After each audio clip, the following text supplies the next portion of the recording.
Oh my gosh, you guys, that was upside down. I'm so sorry. Yeah, tilt yourselves.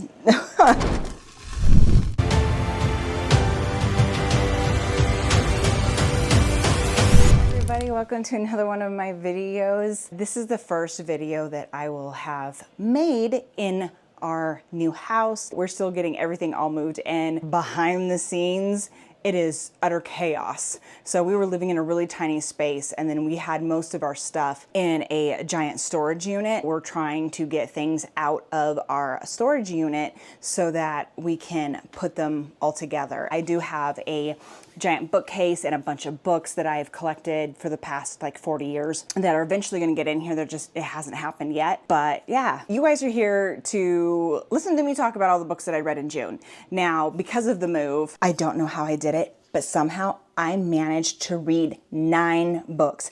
9 books in the month of June. I am flabbergasted. Like, it is, I don't even know how I did it. I'm completely amazed with myself. Thinking back on it, and thinking about how busy that I was in June, I don't even know how I did it.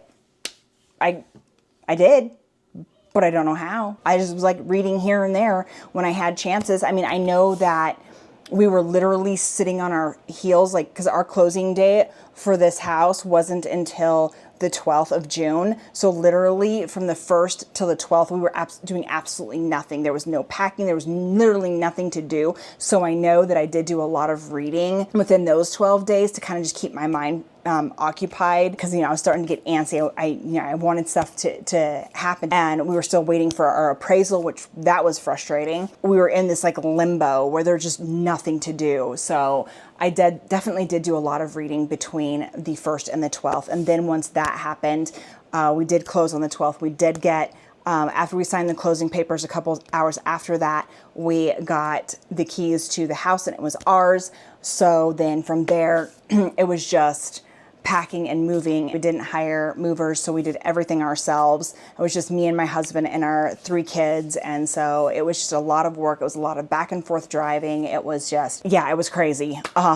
And it was a whirlwind. And I do know that there was times in between during driving and things like that I would pick up the book and I would read here and there, but it wasn't like I was keeping track of how many chapters and how many pages per day, and then at the end of the day, we would shower off all of the gunk, and then I would lay in bed and I would read for a little bit to kind of relax before we got up and rinse and repeat. But yeah, amongst all of that, I was able to get 9 books in, and that is definitely way over than what I was expecting to read. Honestly, I was thinking I would maybe get 2 or 3 books in for June. So 9 is way over what I was expecting. July is another perfect example. I'm going to be really busy. My competition is in August, so it's literally next month, and I've got a lot to do, so much to do, and it's definitely fallen to the wayside with like everything else going on. So I'm going to be busy. So I feel like July is going to be another month where I'm not sure I'm going to get many books in, but I'm going to try my best. And if June is any way to go by, apparently I'm really good at getting reading in around everything else that is busy in my life. This is my first time recording in this space. I'm not exactly sure about the lighting and the echo. I'm hoping it's not gonna be too bad with my mic, but we don't really have anything on our walls right now other than my calendar. So it's still got a bit of an echoing noise in here. Plus it is attached to a big master bathroom. Right now, there is a window right there, and I am loving it for natural light. If I could get away with filming all of my videos with natural light, 100% I would. Hopefully it's working good. If not, then just bear with me. New space, gotta figure out my new system. So let's get talking about these books, shall we? Am I like sitting low? I hope I'm not sitting too low. If I am, I apologize. But the first book that I read in June was Things We Never Got Over. This is a book that I read as part of a vlog in an earlier video. So you could go to my channel and find that video there if you want more firsthand thoughts as I read this book. This one's by Lucy Score. I gave this a 4.5 stars. I absolutely loved this book. So this one is book 1 in the Knockmount series. This book is all about a woman, Naomi, who basically is set to get married and then ends up runaway briding it literally on her wedding day, leaves the guy pretty much at the altar and takes off. She gets a call from her twin sister saying that she needed help. So she goes to this town where her twin sister's living at in order to help her. When she gets there, her sister's not there. While she's waiting, her sister breaks into her car, steals her wallet, steals her money, steals her car, then goes to her hotel room and steals a bunch of other stuff, and then leaves her daughter in the hotel room. So when Naomi gets to her hotel room, not only has she been robbed again, she is left with a 12-year-old niece to take care of. No job, strange town, strange people, no home, and a 12-year-old to look after. And so of course she meets this grumpy guy who owns he's like a barber, so he owns a salon. She meets him and he's just like there helping her, but yet at the same time he's so grumpy about it. And their first encounter was just comical in my opinion, but also like, oh my gosh, because he thought that she was her twin sister who just so happens to be like the worst person in the world, and she just basically ruining the lives of just about every single person in that town. So they all hated her. They actually had her mug on their walls saying, "Do not serve, do not allow in." And so when she walked in there, everybody thought that she was her twin sister, and so they're trying to get her removed. And so that's when the barber comes in and he's like, "You're gonna get out of here," and blah blah blah blah. And she's like, "I don't even freaking know you. Why are you in my face? Why are you yelling at me?" It was just, I don't know, it was hilarious. But then when he realizes that she is not her twin sister, he's still being all grumpy sunshine about it, right? He's like trying to help her, but it's not like, "Would you like help?" or "I'm sorry, I was mean, I would like to help you, can I do this?" It was like, "No, get in my truck, do this, do that." He's just like ordering her around, and she's like, "Excuse me, you don't even like me, you were rude, get away." But at the same time, she needs the help because what else is she gonna do? And he keeps like, I'll help her with this and then I'm out. And then something else happens and then he's like, "Okay, I'll help her with this and then I'm out." And then this just keeps going and going and going. It was just a really, really good book. And I cannot wait to read the next book. I think there's like 3 or 4 books in this series, and I don't know if it's something that she is planning on continuing or if it's a completed series, and you better believe that I'm going to be reading all of them. The next book is about Knox's brother, and Knox, by the way, is the MMC of this book. And I'm really looking forward to that because you really get to know his brother and some of the struggles that he goes through. And so getting to see how he deals with that, how the relationship builds between him and the FMC is gonna be amazing. And again, I got to meet the FMC as well, and she's quirky and funny and tough and no holds barred. Their personalities are gonna clash, and I cannot wait to immerse in that story for sure. I adjusted my camera a little bit, so hopefully that's a little bit better. When you're filming yourself, things can be a little awkward when you can't see what's being filmed, but hopefully this is a little bit better for you guys. If my camera adjusts a little bit here and there throughout the video, again, I apologize. I'm trying to figure out the right setup here. Anyways, this is the next book that I read. This is called Twisted Games. This is book 2 in the Twisted series by Anna Wong. And you guys, I loved this book so much. I ended up giving this book a 5 stars. And believe it or not, and I don't normally give books 5 stars, not regular romance books. I am definitely a romantasy girly, but something just hit right with me when I was reading this book, and I ate it up, and it was so good. It was like a bodyguard trope, and I love those tropes. Bodyguard tropes are one of my favorite tropes in romance books. So you have this girl, she's a princess of another country, and she's in America to go to school. Her bodyguard that she's had for years retires, and she ends up with a new bodyguard. There's this whole chemistry between them. He's very, very rigid by the book. You need to do this, you need to do that, right? Like ex-military. And her old bodyguard, he was more laid back. He was more like one of the girls, right? And would hang out with them, and he wasn't as stickler on the rules. And then Bridget, who's the FMC in this book, and Reese, the MMC, hate each other in the beginning. He wants her to basically just fall in line like one of his soldiers and do what he says at all times. And she's like, "No, that's not how this is gonna work." Amongst all of this, her brother, so he's like the crown prince and he's set to be the king of the country. He advocates. He falls in love with a woman who is not royal. He wants to marry her, so he advocates, which then sets up Bridget to then become the crown princess to become eventual ruler of her country. So she ends up having to move out of the US to the country, and Reese goes with her and continues to bodyguard her. And then as things go along, their feelings develop for each other, and then they're trying to figure out how they're going to balance everything, because obviously he's an American bodyguard, right? He's definitely not royal. And so they try to keep their relationship a secret. You guys, it was just a really, really good book. And this is, like I said, book 2 in the Twisted series. You get to kind of see the characters from book 1 a little bit, which I thought was kind of neat too. And it hit just right. I don't think it was necessarily the series itself that made this a 5-star. I think, again, like I said, it was just the trope, the bodyguard trope, that I absolutely loved and just ate up every second of it. And by the time I got to the end of the book, I was like, no, there has to be more. I want more.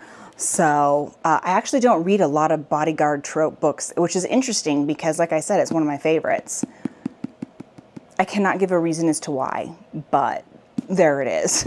Next up was Vicious Secrets. Now, this one I was really looking forward to because it's got the whole assassins vibe. You have this order of assassins, and they indoctrinate them from when they're young. They're like set families, right? Like, so not just anybody can join. You have to be a part of one of the founding families of the order. And their children go to this college, but then they have other people sprinkled in there too that aren't part of the order, but they don't know that they're going to a college with a bunch of assassins. They think that it's just this weird sorority house, and there's all this mystery involved around them. But you've got Xavier and Delilah. Okay, and Delilah, her foster brother, ends up being one of the founding family's children that he didn't realize that he was blood related to because he was in foster care. But apparently the order found out about him. And so they gave him a free scholarship to this college, which he jumped on, right? Because, you know, he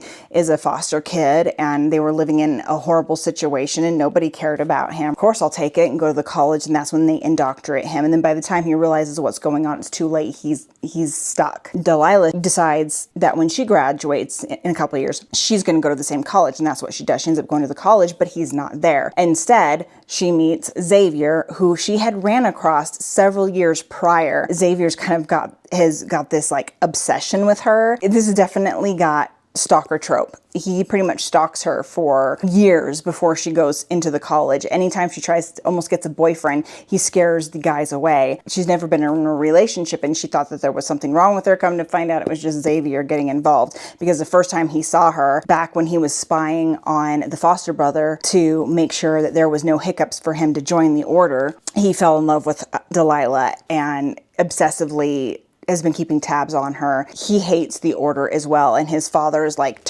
one of the top dogs, and he has just been completely horrible to Xavier. And then Delilah ends up getting mixed up in the order, and then Xavier has to go through all of these things to try to protect her amidst being in the order. I ended up giving this book a 3-star. I was a little disappointed in it. Like, I don't know what to tell you guys. It just kind of bored me, and I didn't resonate with the characters, and Delilah was just like all over the place, and Xavier was kind of creepy. And like, I get that this is what it is in a dark romance. Like, a lot of people are like, well, why would you say that it's a dark romance? You should be expecting that. And I guess in a way that is true, but there's dark romance, and then there was just, like, I've read a lot of dark romance, and there's just something about this particular book that just didn't sit right with me. It wasn't like it was an ick factor. It wasn't like, it was like, oh, this is too dark for me. No, it was just, I think in a way, almost like the writing was trying to play it safe, like it wanted to be a dark romantic, but it was also hesitating, and like I could feel that hesitation in the words and in the writing and in the story. I could feel the hesitation in that, right? Like, if you're going to go dark, just commit to it and go dark, right? Like, don't, if you hesitate in your story, people are going to feel that. And I think that that's what I felt with this one. It did leave on a bit of a cliffhanger, but nothing like, wow. And honestly, I read this book more towards the beginning of June, and I haven't even really thought about it since. I'm just like, whatever. Moving on. It wasn't a bad book. It really wasn't. Then I read The Baby Dragon Cafe. Funny story, I actually bought another book. It was called The Baby Dragon Bookshop, and I looked all over it, and it didn't say anything about like a book 1 or a book 2. I didn't worry about it, and I got it, and then I was getting ready to read it, and then I was like, wait a minute, this doesn't feel like a book 1. So then I looked it up on Amazon, and sure enough, that is book 3 in the Baby Dragons series by A.T. Qureshi. Qureshi? I am so sorry if I'm saying that wrong. In fact, I know I'm saying that wrong. I went ahead and I purchased this on Amazon, and then I had to wait for it to get here. So this was part of my vlog that my like cozy spring reading vlog, but there was a couple books in between that vlog because I was waiting for this one to arrive, and I knew I wanted to read this one in my vlog because of that cozy vibe that it gave. And you guys, this book did not disappoint. I ended up giving it a 4 stars. It was super cute. So you've got this girl, Saphira, who opens her own cafe, and she has always loved dragons, but because she isn't from a prestigious family, because like in order to be a rider of dragons, I don't want to call them dragon riders because then that just makes you think of like Aragon and Fourth Wing and armies and battles, but that's not really what they use dragons for in this setting, in this world. They're kind of just like transportation in a way, and like people race them and stuff, but still they're super expensive, and there's like breeding farms and stuff, so you have to be from these prestigious families, and there's different breeds of dragons, and each different breed of dragon is bred and raised by different families. Although Saphira has loved dragons her whole life, she's not from a prestigious family, so she can never own a dragon. So instead, she decides that she's going to open a cafe, and her idea was that she was going to open it up to allow people to bring in their baby dragons so that that way she could still interact with baby dragons even though she can't have one of her own. Of course, this comes with its own challenges because the baby dragons destroy things. And so she's realizing that she's spending more money on repairs than she's actually putting into the business. And so she's worried about not being able to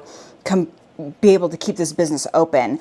And then like out of nowhere, this guy comes in, and he lost his brother, and his brother had gifted him an egg that hatched, and he knows nothing about dragons. Even though he's from this prestigious family, he never wanted anything to do with dragons. He wanted to be a gardener, but he's stuck with this baby dragon, and he doesn't know what to do. And he just happened to be walking through town, and his baby dragon takes off on him and ends up at this cafe where she walks out the door and ends up holding the baby dragon and doing all this stuff, and he's just like, he's instantly attracted to her, but he also gets the bright idea of having her train his baby dragon for him. She, of course, accepts in order to keep her cafe open. They end up working together. It's just a really, really cute story, and this definitely gives me Sarah Durst vibes in her Spell Shop series. And I even, oh my gosh, you guys, that was upside down. I'm so sorry.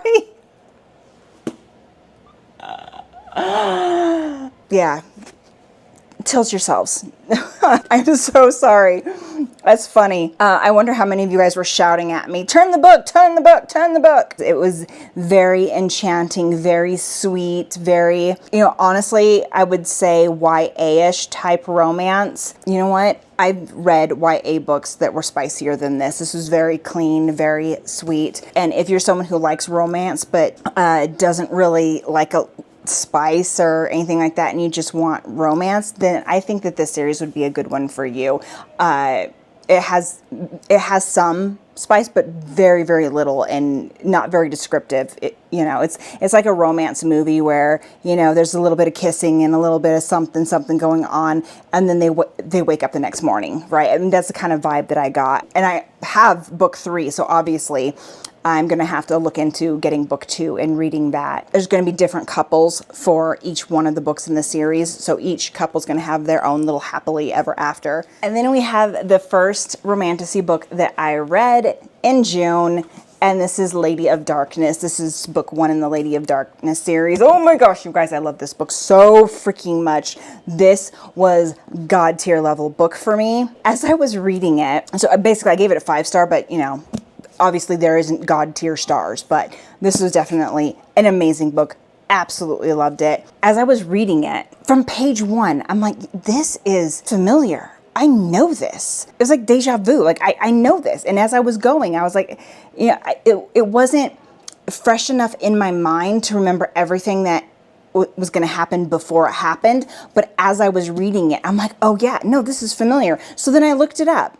And because obviously I didn't own it, I double checked because I have a list somewhere where I have all of the books that I have purchased, because I can't, with them being in totes right now, I don't always remember every single book that I have purchased from like 30 years ago, right? So I have a list written down. It wasn't on my list. So then I checked my Kindle, and sure enough, I had purchased it on Kindle back in 2022. So this ended up being a reread for me, even though I didn't remember it at the time. And like I said, I couldn't remember how it ended, and I couldn't remember the events until it was as they were happening. It was like as they were happening, I was like, oh yeah, oh yeah.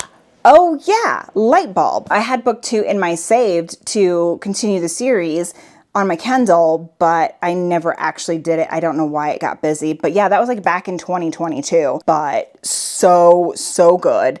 I immediately picked up the hard copy for book 2. Definitely going to continue to read it.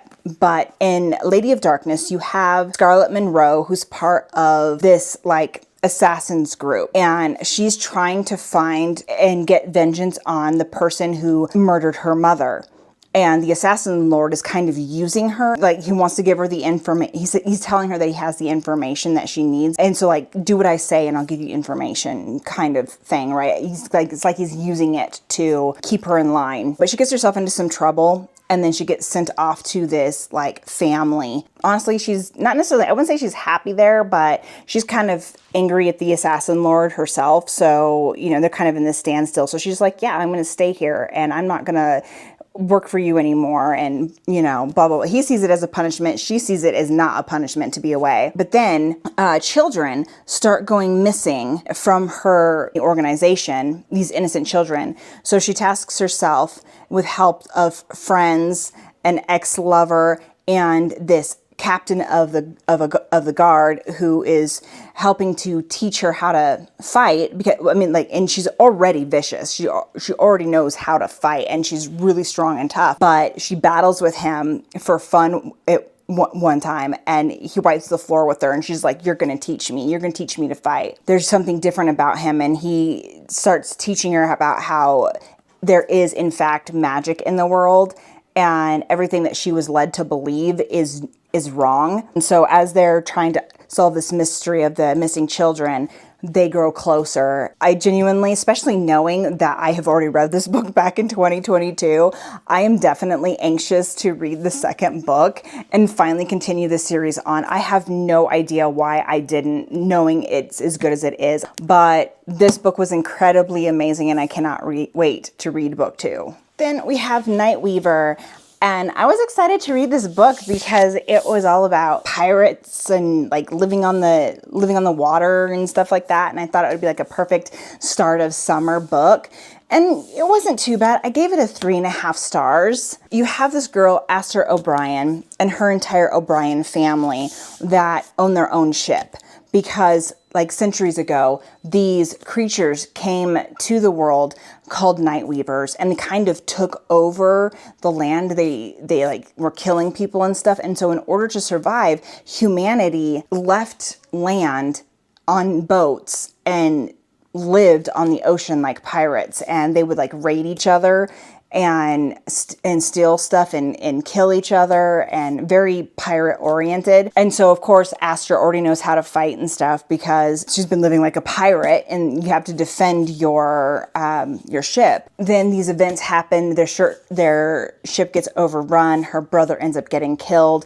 Her whole entire family ends up getting taken, brought back to land. This guy him and his family end up taking in her entire family to work on their estate to kind of like keep them together and keep them safe so that they don't die. While she's there, you know, she doesn't want to trust people, but she's learning that there's things about what she'd been told since she was little that isn't true, isn't right. She's like having to relearn about life, and she's having to adjust to losing her older brother who she was really close to. And at the same time, there is other evils that are making appearances, things that are worse than the Night Weavers. There's these mysteries afoot and these things that are happening. And it wasn't a bad book, but it wasn't like the greatest. I did find myself getting bored several times. I think it's setting up to be a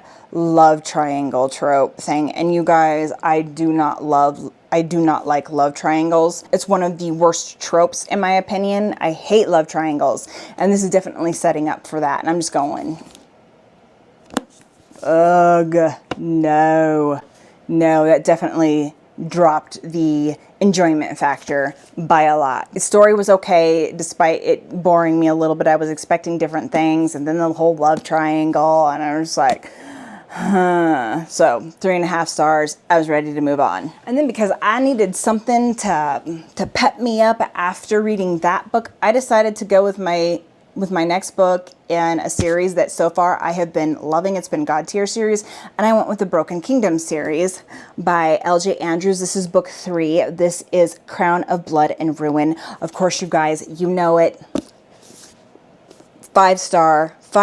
Absolutely loved this book.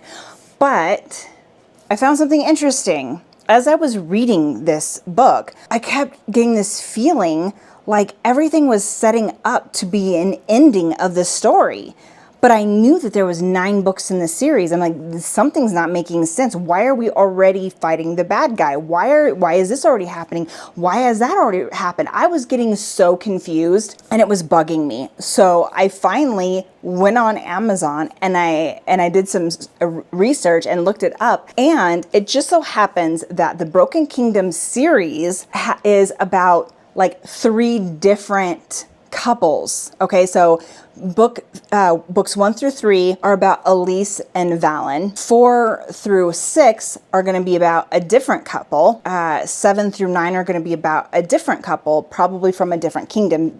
They're from different kingdoms. Okay, so the story of how these guys managed to get their kingdom back is books 1 through 3. And this is literally why they call this the Broken Kingdom series, because it's like all the kingdoms are broken.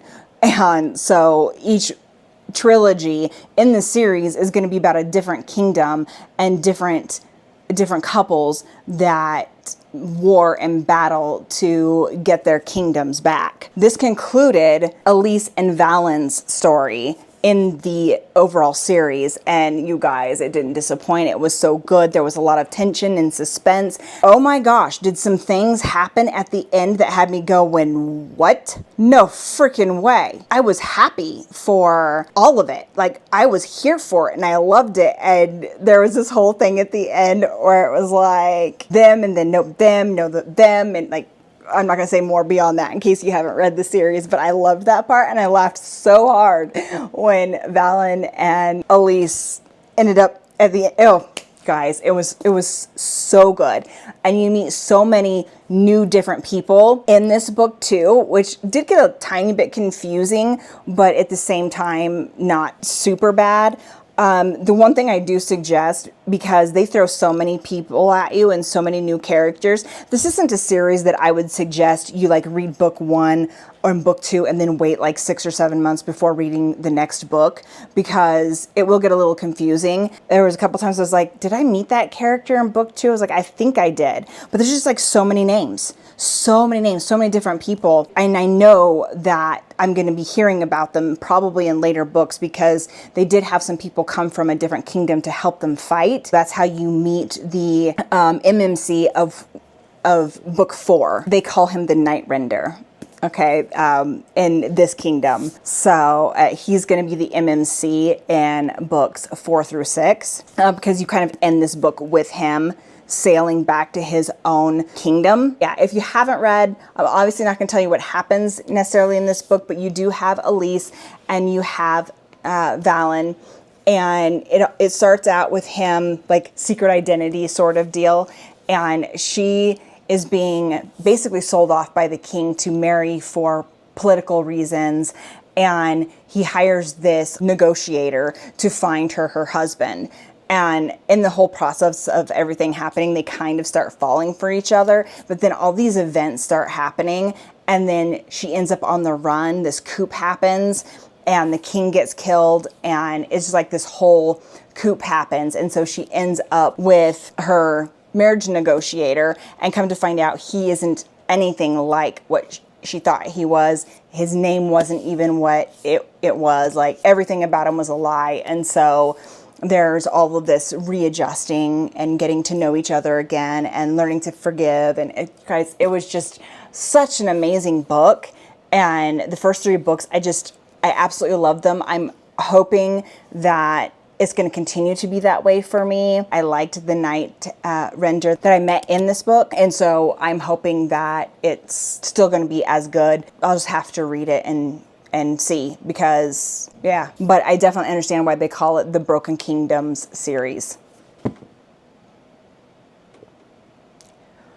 We just put in my computer desk today, and my cat is like, he has to be on every surface. As we were bringing in the pieces and parts, we kept having to shoo him off of everything because he kept on getting on top of it. He definitely thinks that he's the king. We finally got settled, and we had like I'd say like a week left of June, and I pretty much didn't do hardly anything other than just reading. And so then I read Glint by Raven Kennedy, and this is book 2 in the Plated Prisoner series.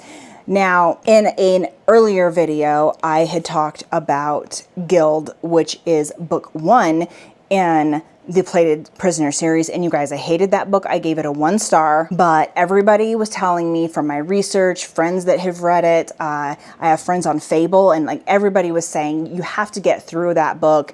And like hardly anybody liked it. Everybody loves the Plated Prisoner series, and people are calling it one of their god tier series, even though they all hated book 1 so much. It's so true. I ended up giving this book a 4.5 stars. And you guys, I would have to say that so far, this was my most surprising book of 2026, only because of how much I hated book 1. You have to get through book 1 because book 1 is like a prequel to the main story. In order to understand who she is, her personality, why she thinks the way she thinks, why she does things the way she does things, kind of have to understand where she's coming from. And that's like basically what all of book 1 is. And I found that it definitely helped, because as I was reading book 2, there was times where I was like, oh my gosh, girl, your choices, you're making me mad. But then at the same time, I was able to stop and go, no, it makes so much sense that she is being the way she's being. She's confused, she's conflicted. You have this guy Midas who has done all of these things for her, right? Like, I could see why she feels the way that she feels, even written in a way that even has you going, well, maybe Midas isn't that bad. You know, you start thinking like she is. It's very well written. In book 1, Guild, you have this girl, Arwen, who's basically a girl who was gold touched. So everything about her is gold. Her body's gold, her hair's gold, her eyes are gold. All you can see is like the whites of her eyes, but the coloring is gold. Her nails are gold. Like, everything about her is gold. You have this king whose name's Midas, who basically saved her from the slums, brought her to live with him, and they kind of lived on the road for a while. And then eventually he got married, became the king. And she had been through so much horrible stuff. Like I said, she lived on the streets. Everything was really bad for her.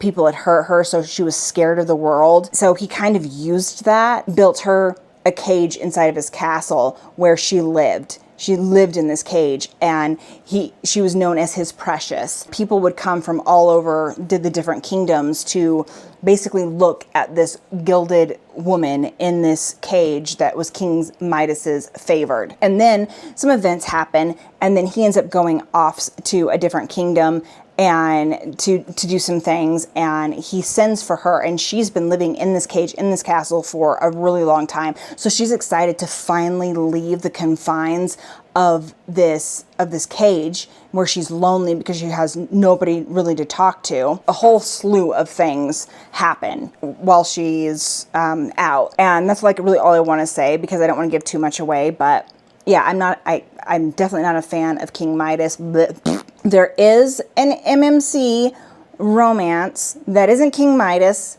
and you get to meet him in book 2, and I absolutely loved him. I'm not going to say anything beyond that. You guys, if you have not read the Played series, will have to give it a try for yourself and find out those deets on your own, but I can tell you it is definitely worth it.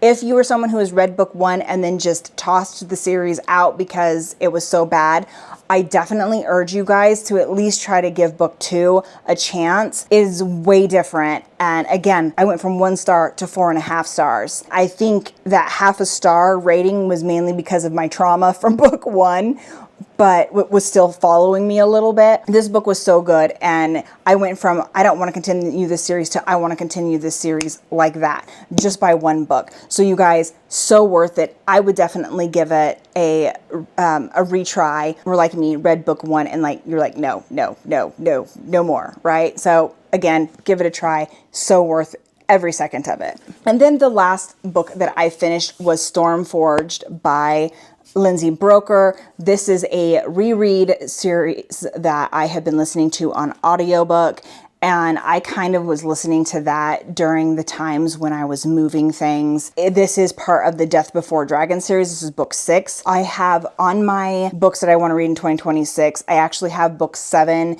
8, and 9 on my list of books that I want to read because I never got around to them. The Death Before Dragons is about a girl named Val, and she is kind of like a mercenary that deals with, I wouldn't even really say, she's like contracted by the military, but she's kind of like a mercenary in a way. And she's set to go out and basically deal with magical beings that have come to Earth. And it's kind of her job because she's half fae. So she has some more power and ability to handle the magical people. And so she's tasked to have to deal with things that pop up, trolls trying to eat people in a town, right? So they call her in to deal with the trolls. Now, unfortunately, she's developed a bit of a bad rep with the magical community because, you know, when a troll decides that they don't want to behave and they try to kill you, it's either kill them or die, right? So in order to defend herself, she's actually had to kill a lot of magical people. Not that that is really what she wanted to do. That's just kind of how it happens. And then she ends up meeting a dragon. And I'm not going to say he's a dragon shifter. No, he is a dragon who can shift himself into human form, right? But he is a dragon. He's not a shifter, guys. He's a dragon. When I think of shifters, I think of, you know, they're half human, half something else, and they can just mold into each other to transform into either or, right? And that's not the case with Zav. He is a dragon.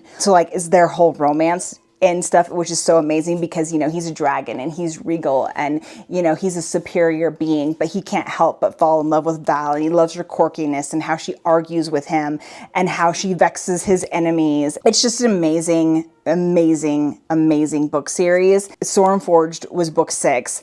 Books 1 through 6 are kind of like the main core of the story, and it kind of concludes there. But then there's another little side story that happens in books 7, 8, and 9, and that is Secrets of the Sword 1, Secrets of the Sword 2, and Secrets of the Sword 3. And I never got around to reading those 3 books. Like I said, I read the core 6 books, and I don't know, like, to me, they just seemed like side stories and then nothing more. I knew that when I started doing my reread, I actually started my reread of the series in 2025, and then I was like, you know what? I want to read these other 3 books. So that's why they ended up on my 26 books that I want to read in 2026. I have finally gotten through all 6 of those books. I knew I wanted to re-listen to them and have myself completely immersed and remember all the characters and remember all of the events before I went into The Secrets of the Sword. I ended with that book. That concluded all the 9 books that I read in June. Let me know what you guys read in June. Looking at all the books that you read in June, what was your all-time favorite book